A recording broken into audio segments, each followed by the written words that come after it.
I like this sweater. It reminds me of like Mr. Rogers. You know, remember Mr. Rogers' Neighborhood? I used to watch the crap out of that all the time because he's from Pittsburgh and that's like an hour and a half drive from here. So I don't know about Sesame Street or Barney. Mr. Rogers was my jam when I was like 5 years old. In fact, today, boys and girls, we're going to talk about traders. You know, traders are people that pretend to be part of your scabbard group when in reality they are funneling information to a giant dragon god and a horrible, horrible shogun that just wants to run your country into the ground and see it just burnt into ash. And being a trader is not good, okay? Now I'm just transitioning into Mr. Mackey from South Park. So at this point, I'm just gonna go back to myself here, talking about Kanjuro today. Oh, but his real name isn't Kanjuro, is it? No, his real name is...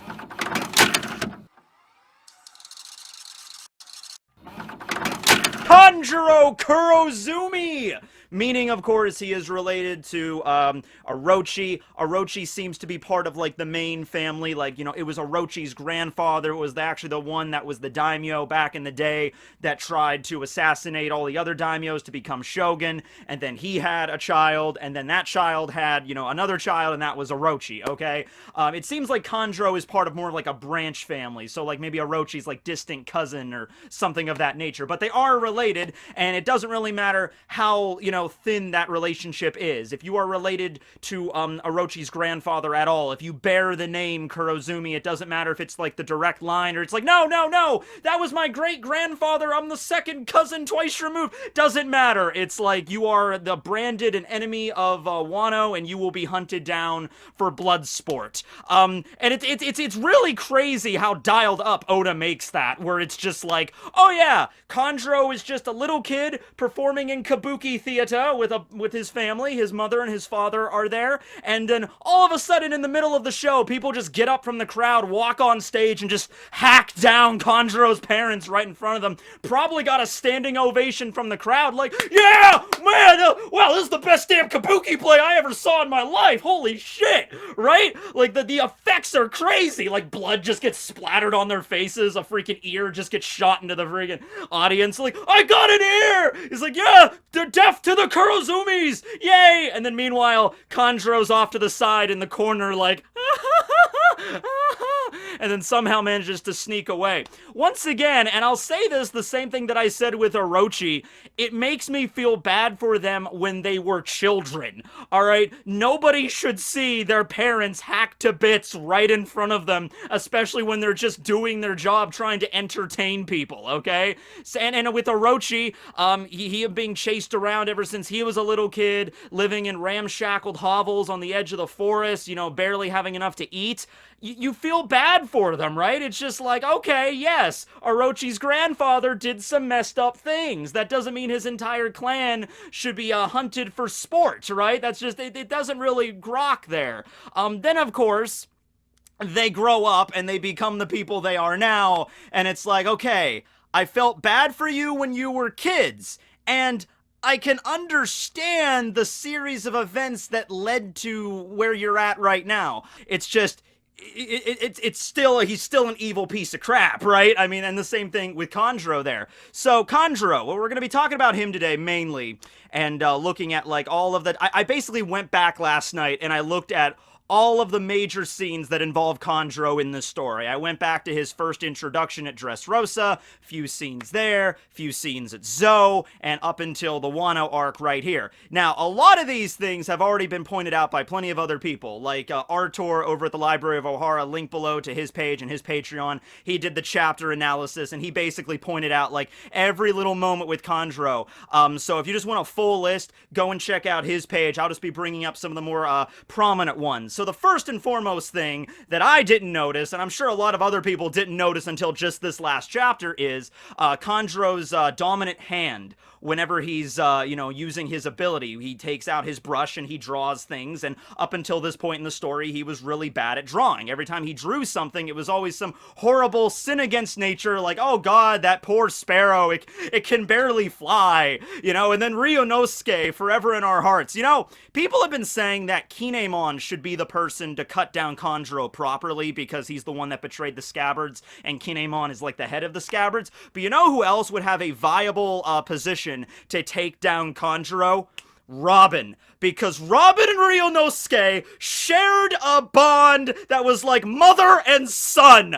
All right, look at the tears in her eyes when his job was fulfilled and he disappeared into the sunset. She left flowers for him, for God's sake. That is one of the I love Robin's character in that regard, because it's like she's very serious a lot of times, but every now and then she's like, oh my God, he's so precious. And she's like left flowers for him and like said a little prayer and like blew a kiss into the sunset.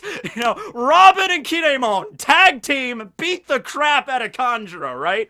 So the thing is, with his dominant hand, when we first get introduced to Kanjuro, he was in the trash compactor, which in and of itself might be some foreshadowing for him being trash later. But no, he's eating some lettuce that he created with his devil fruit power, because I guess you can do that. Although Kinemon did say that eating food with his devil fruit power that was created with it upsets his stomach, so yeah. But anyway, he's eating the lettuce with his right hand. So that implies it's his dominant hand. However, every time that Kanjuro creates one of his pieces of art, his sad pieces of art, he always uses his left arm, his left hand, with the brush. So that would imply that he's not as skilled with his left hand. You ever try to draw something with your left hand if you're not dominant, or your opposite hand, whatever your opposite hand, your dominant one is? Unless you're ambidextrous, like, quite and truly ambidextrous, it's going to turn out looking like crap, even if you're a skilled artist. It's not going to be up to the same snuff as your regular stuff when you're used to that, right? So it's like, okay, that's why he created all these horrible things, and it led to everyone to believe, oh, he can't actually draw.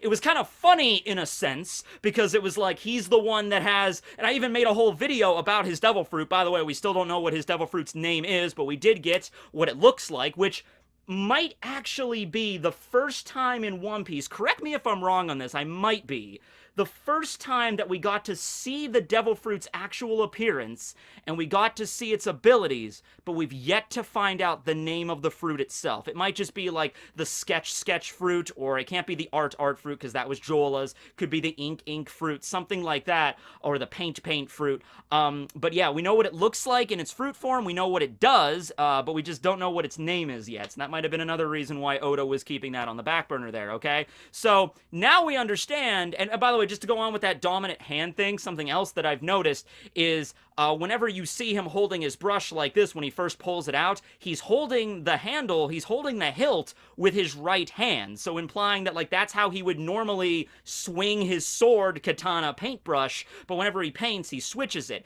And here, when he's pushing back the birdcage with his haki, once again, he's using the blade with his right hand, implying, like, okay, I have to push this back, so his dominant hand is what he's going to be using on the sword's hilt. Alright, but whenever he draws, he uses his left. Nobody seemed to ever notice this before. It was just probably like a quirky thing that Kanjuro always did, because Kanjuro was like this deep cover agent for like 21 years, ever since Odin first found him out in the Kibi region, cutting the hair off of corpses. Once again, that probably should have queued some people up, that he was messed up in the head just a little bit. You know, even back then, he probably was just like, oh yes, I have this devil fruit, or this mystical, ninjutsu power, and he can draw, but it turns out crappy. And it's just like, yeah, you make you think like, oh, it would be cool if like Carrot had his fruit, because Carrot is actually a really skilled artist, which, by the way, Carrot has been cleared of all charges. You all laughed at me, every single one of you. Every one of you that thought that Carrot would have been the traitor this whole time. How dare you? Look at that face! She's totes adorbs! How could she possibly have been the traitor? You should all be ashamed of yourself. I believed in you, Carrot. I believed in you, bunny girl. Now, all that's left is her to become the next Straw Hat, and everything works out. Then we could just coast on down to Laugh Tale after Carrot joins up. Everything will be smooth sailing from there. Okay, but now this, yes. I mean, I have seen some people say, well, Carrot we might do the whole thing where Oda's like, you only thought there was one traitor, did ya? Well, we're doing the double whammy on you. Kind of like in that episode of The Walking Dead where it's like, oh man, who's gonna die? Who's Negan gonna kill? And then the season premiere hits and he's like, oh, he killed Abraham. Oh no, he killed freaking Glenn too! Oh my god, we got a double whammy! So, spoilers for anybody that hasn't gotten to that point in The Walking Dead. Also, spoiler, that's when The Walking Dead started to suck. So, I mean, there you go. But All right, so that was the dominant hand thing. We also see him eating with chopsticks with his right hand, so that's his dominant hand. All right, so that's something there too. Something else that Artur mentioned was during Doflamingo's little game of death thing that he was, operating when he activated the birdcage, and he's like, "These guys pissed me off," and he gave those, he assigned bounties and that star system to various people throughout Dressrosa. Like Luffy and Sabo are worth 3 stars, Kinemon, Samurai is worth 1 star, Frankie's worth 1 star. I think like Riku Dold the Third was also 3 stars. Who was 2 stars? Was Viola a 2 star? Can't remember. But he like put out on like, oh, here are all the people that pissed me off this week. So go find them, and if you bring them in, I'll give you a bounty, right? And Usopp, of course, was God, so he was 5 stars. But Kanjuro was oddly absent from that board. We actually did not see Kanjuro at all. Now, when that first happened way back at Dressrosa, I guess I just figured like, oh, well, Kanjuro, he just got introduced into the story, he's brand new, and, maybe Doflamingo and his crew wasn't that aware of him yet. I don't know, like they knew who he was, they knew he was a samurai, but maybe they didn't know he was getting involved as much as he was. But then you start to think, like, that doesn't make any sense, because they captured him to begin with, they knew who he was, so he really should have had a bounty up there. So that queued some people up back then and there. Let's talk about, going back to his drawing ability a little quick, let's talk about the stability and the consistency of his drawings, okay? So whenever he draws things in with his left hand that turn out kind of like abominations, they can like birds that can barely fly, crawling dragons that can barely crawl and just look like they're in just a constant state of misery. It seems like these drawings do not have a lot of durability. They don't last very long. They fulfill their task, kind of like Mr. Meeseeks, and then they immediately poof out of existence, right? When Kanjuro was helping all of the prisoners out of the trash compactor, he drew a very crooked ladder. Like, he couldn't even draw a straight line. That also should have kind of queued you up there. It's like, okay, I can understand if you're a skilled artist, you're used to drawing with your right hand, trying to draw something with left hand, it would turn out really bad in comparison. But you're mean to tell me Kanjuro, even with his less dominant hand, could not draw a freaking ladder. Literally 2 parallel lines and just a bunch of horizontal lines in between the parallel lines. You can't. All right, let's fact check this, shall we? Let's do this. All right. Dominant hand. I'm right-handed. I'm not left-handed, unfortunately. But let's do right-handed. All right. So this is a Tekking101 right-handed ladder. Okay, it looks like a ladder. That's a damn fine ladder right there. All right, Leonardo da Vinci, eat your heart out. Okay, now, Barry, hold on to that for me for a second. I'm gonna draw a left-handed ladder here. Okay. All right. It's taking a little longer, granted. Okay, this is all right. Maybe I was speaking too soon here. Well, it's not as bad as Kanjuro's. Alright, it's not as bad as Kanjuro's. There's a few pieces there that are a little rickety and kind of hard to grab onto, but overall, it shouldn't be that hard to draw a damn ladder, alright? Not ending up with this crap. Anyway, Kanjuro, when everybody's climbing up, he shouts down and he's like, "Hey, those ladders I made are really unstable, so everyone take your turns, because they can fall apart really easy, okay?"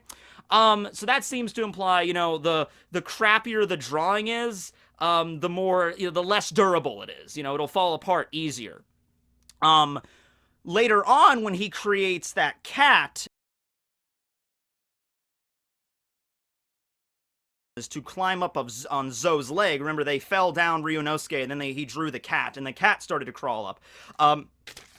A bunch of water, the runoff from, the aqueducts, spilled over the side of Zunisha, heading down toward them, and Kanjuro he shouted at Kinemon, he's like, "Anything but water! Nekuzaemon will dissolve! He will melt!" And everyone's like, "What?" And so it seems to imply if water hits his creations, not a good thing, they will dissolve. Well, then we get the creation, his double, his ink clone, his ink doppelganger, whatever you want to call it, that he created on the rowboat, and it was pouring down rain, and it seemed to be perfectly fine. It didn't dissolve. Many people have mentioned, was like, well, maybe he was referring to seawater because he's a devil fruit user.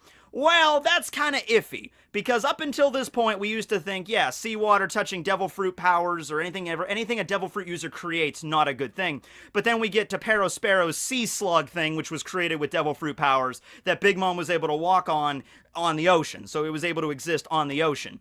Also, keep in mind, even if you want to disregard the rain, they were still in a tiny little rowboat with the seas crashing in the middle of the storm. Go into a little tiny rowboat in the middle of a storm and sail out into a lake with the ocean, or not the ocean or the lake, or whatever body of water you're in, crashing all around you. You're gonna get a little seawater into the freaking boat, alright? The waves crashing all around you.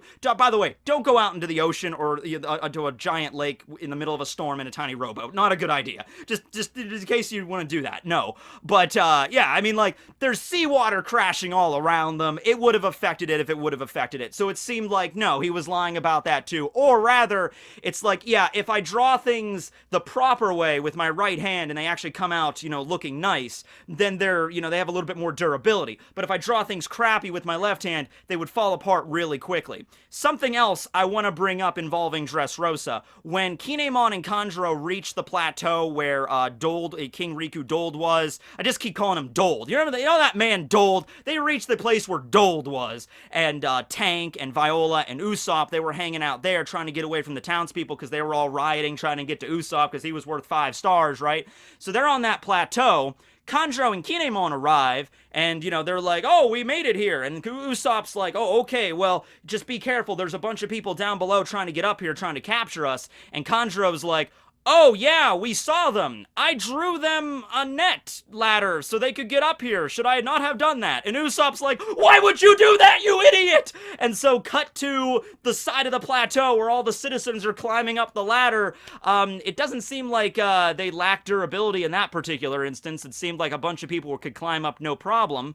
Something else just to bring up here, and okay, considering Kanjuro lied about a few things already, quite a few things actually, take this whatever you will. But I'm just going to assume, considering this is his devil fruit power, couldn't he cancel it whenever he wanted? Like, for example, let's say he creates a double of himself that's made of ink. All right. Couldn't, and he has to actually say, like, appear in order for it to come out of, drawing form into actual reality, into 3 dimensions, okay? Couldn't he cancel it whenever he wants? It's his devil fruit power. He'd be like, I activate you now. Appear! Hello there. Okay, goodbye. Dissipate! And then turn it back into ink. It seems like that would be something he could do. That would be like Sparrow creating his candy creations, but not being able to deactivate them. It's just weird, So, in that case, Usopp's like, why did you create the net? The people are gonna come up here and attack us. Kanjuro's like, I'm sorry, I shouldn't have done that. Shouldn't have Kanjuro been able to just been like, oh, I'll deactivate that now, but he didn't. So yeah, once again, I don't know if it's confirmed he could do that or not. It just seems like something he should be able to do, given his devil fruit powers. I mean, that would be like Law being able to create his room, but not being able to deactivate his room. You know what I mean? That'd be Khalifa can create soap bubbles, but not being able to turn off her soap bubbles. That seems weird, alright? Just to me, okay? Let's see, what else here? Well, we could talk about the scene when they arrived in the future. This was something, now, in the manga and in the anime, it's different, but I've seen some people pointing out that when the group first arrived in the future, at the ruins of Odin Castle, you got to see some birds tweeting around them. And some people have pointed out, like, hey, those birds might be Kanjuro's sparrows that he created with his devil fruit power, and he sent them off to Orochi and Kaido in order to deliver the information. Hey, we're back, we arrived in the future, to get the letter to Orochi as quickly as possible. Well, in the anime anyway, they're regular birds. They're just regular little Tweety birds. But keep in mind, if he used his actual right hand and he actually created these things, then they would look like actual birds. The ink doppelganger that Kanjuro created looked exactly like him, had his same personality, probably does, lacks the same level of durability. It's more durable than his crappy drawings, but, eventually, Kinemon slices its head off. It gets dissolved at that point. It turns back into a drawing. But even after it got its head sliced off, it was still able to communicate and talk to them for a little while until it turned back into a drawing. So if Kanjuro wanted to create birds that looked like regular birds that could deliver a message to Orochi, he could do that. So they might in fact have been, the actual messages. Who knows? Now, it's also important to mention here that Kanjuro, he's an actor. He's always been an actor since he was a little kid. And he even mentioned this to Kinemon and Raizo and everybody. I never hated you guys. This isn't an instance of Kanjuro despising the other scabbards and trying to screw them over at every single possible turn. He even says, I didn't do that. All I did was just live with you, eat with you, laugh with you, hold no animosity towards you. It's just every now and then I would pass on information to Orochi. He seems to be the kind of guy that's like, as long as I'm not directly harming you, I'm in the clear. He seems to say like, oh, come on, guys, I wasn't a bad guy. I just passed some information on to the guy that killed your lord, double-crossed the entire country, and wants to burn it all to the ground. But you know, I don't hate you. I wasn't that bad of a guy. You know, almost as if as like, as long as it's someone else that's actually burning the country to the ground, even if it's directly because of my assistance. And even Orochi mentions this. I forgot to say this in the chapter, but Orochi brought up that it was because of the money that Kanjuro stole from Odin that passed on to Orochi back when Orochi was younger. That was how Orochi was able to get in contact with Kaido and create connections with him to begin with. So it all comes back to Kanjuro here, working undercover as a member of the Kozuki clan, right? But he didn't hate the scabbards, okay? And because he's such a great actor, that's all he's ever known, and like I said in the review, I think he's kind of like, and maybe not like split personality exactly per se, but he's like, I'm just gonna, you know, take on my role as a member of the Scabbards. I am not Kanjuro Kurozumi. I'm not that poor kid that saw his parents hacked to pieces in front of me when I was a little tyke. No, I'm gonna be somebody else, and I'm gonna kind of push those things away. I'm gonna just focus all on the stage. That's the character. That's who Kanjuro was, okay? And so he even mentions to Orochi, like, I got nothing else to live for at this point. You know, all my family members are dead. Life is crap. I'll listen to whatever you have to say. You want me to, you know, become a Kozuki? You want me to become a scabbard and, like, listen to Odin and obey his every whim and then, you know, pass information on to you? I'll do that. Got nothing else to do. You know, got nothing else to do but just, like, you know, end it all at this point. So, you know what? Fine, I'll do whatever you say. Once again, I can kind of get it from Kanjuro. Still an asshole, but I can get him. You know what I mean? So that was something that I liked, at least, that Oda mentioned that, like, Kanjuro, you know, he wasn't like this horrible, like, conniving, like, I'm evil, I'm gonna plot how to murder all of the scabbards in their sleep. That wasn't him. It was just like, I'm just gonna pass down information to Orochi, even if it results in my death. It's whatever, even at that moment with the boiling oil and stuff like that. You know, it's like Kanjuro wants to give his life over to somebody else. Like, just somebody else make the decisions for me, because my life is just crap, so somebody else make these decisions for me, and I'll do whatever you say, so I don't have to make any tough decisions, okay? I'll just live my life through somebody else's, machinations. That's all I want. You know, I've just shut down mentally. I just want someone else to make these decisions for me. So, that's the best way I think you can look at Kanjuro there. So, what do I think is what's going to happen to Kanjuro in the future? Well, as I said, I think he is still going to get away with Momo. He didn't actually know that Kid and Luffy and Law were going to show up at this one particular instance, so it might even indicate that there's something else going on that he wasn't even aware of, so that means that maybe they found out who the traitor was. He even kind of rubs this in the faces of the Scabbards. He's like, didn't you guys know? Inuarashi, you know, didn't you know who I was? You know, like, in order to get to Zou, you need a Vivre card. So, how the hell did Jack get to Zou? How the hell was Jack so adamant that Raizo was on the island? You know, that should have queued you up that there was a traitor in the midst, you know, but of course, Inuarashi, by the way, Inuarashi and Neko, they went 20 years without seeing their allies. They finally get to see Kinemon and Kanjuro again, and Raizo again. You know, they're not going to disobey. They're just going to, oh my god, we are my friends from back then, you know, even though, you know, altogether, Kanjuro's been playing them for 41 years. Granted, 20 years of that, but even when they were time traveling, you know, Inuarashi and Neko and Ashura and Denjiro and Kawamatsu still viewed Kanjuro as an ally. So even in the 20-year gap, it was like, nope, still a traitor, still a snitch to the very end, right? So he did know about a few things. So that might have told that he got, you know, information leaked there. But everyone knows about who Kanjuro is now. So he's going to kidnap Momo, somehow make it back to Onigashima, make it back to Kaido and Orochi. They're going to have Momo as a captive, and then that's how the fight's going to get on. Like, we're going to have to break into the castle, we're going to have to break into Kaido's compound, defeat all of his crew, defeat Orochi's minions, and somehow manage to get Momo back. So that's going to be, like, the main goal of this entire battle here. And then Kanjuro, You know what? I could see Kanjuro's fight being something like not like Kinemon, welcome to Onigashima. It is I, your former ally, Kanjuro. I could see Kanjuro playing it up as just like, hey Keen, how you doing, man? He's like, Kanjuro, fight me. It's like, I really don't want to fight you, dude. You know, like I said, I didn't really do anything that messed up. Kanjuro! You know, like, I could see Kanjuro playing it up because he's not the kind of, like, you know, Aizen type. He's not like the, I am the evil mastermind this entire time.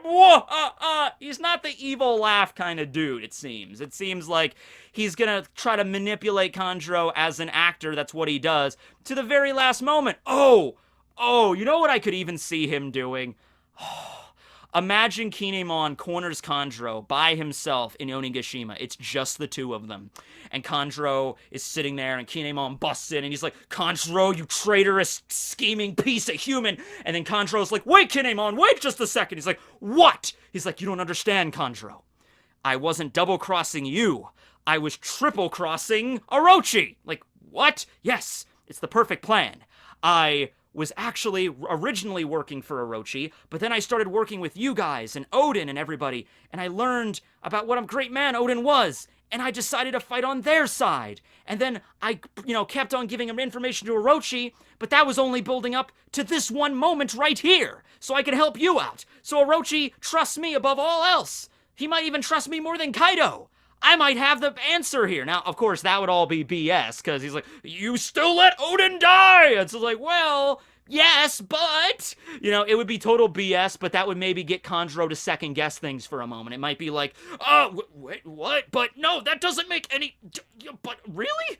And it might, stall Kinemon a little bit there for a moment for Kanjuro to be like, haha, and, attacks him with the sword or manages to get away at the last minute. Screwed you! Nope, still a double crosser. It's like, that's why you don't double cross the double crossers, Kanjuro. But I think Kinemon is going to be the one to take him down. I'm pretty damn sure from everything he's laid out there. But anyway, yeah, like I said, there's some other stuff with Kanjuro. Like I said, go check out the Library of Ohara Artur's page. He lays out a whole list of things that, this is a little weird from Kanjuro from the very beginning. But I'm still going along with the idea that Oda did not make it super, super obvious like I've seen in other manga. I've seen other manga set this up. Like, remember in Bleach when Uryu was, like, on the Sternritter's side all of a sudden, and we were like, okay, it's so obvious he's gonna be a double agent and he's gonna betray the Sternritter. I thought there was gonna be more to it. But no, the big twist is the good guy the entire story turned out to be a good guy. It's like, yes, I snuck in, and now I am going to betray them, because I'm still your friend, Ichigo. Like, and you start to think, like, okay, where was the twist here? Like, we thought there was going to be more of a twist there. But no, it seemed like Kanjuro, yeah, you have the circumstantial evidence, like, somebody had to lead him to Zou, but that could have been Raizo, or it could have been Kanjuro. The whole thing at Dressrosa with the death game that wasn't updated with Kanjuro, I'm like, that's a little weird. But nothing, like, I think super obvious that, like, slaps you in the face like a paintbrush.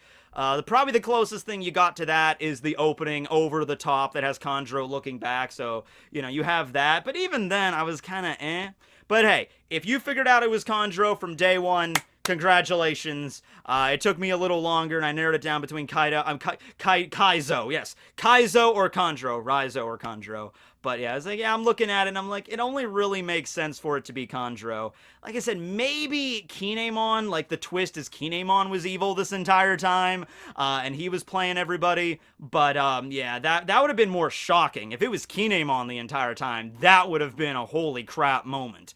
Just imagine Kinemon with that like, I am the traitor scene with the shadows under his eyes. It'd be like, that would have been a genuine what?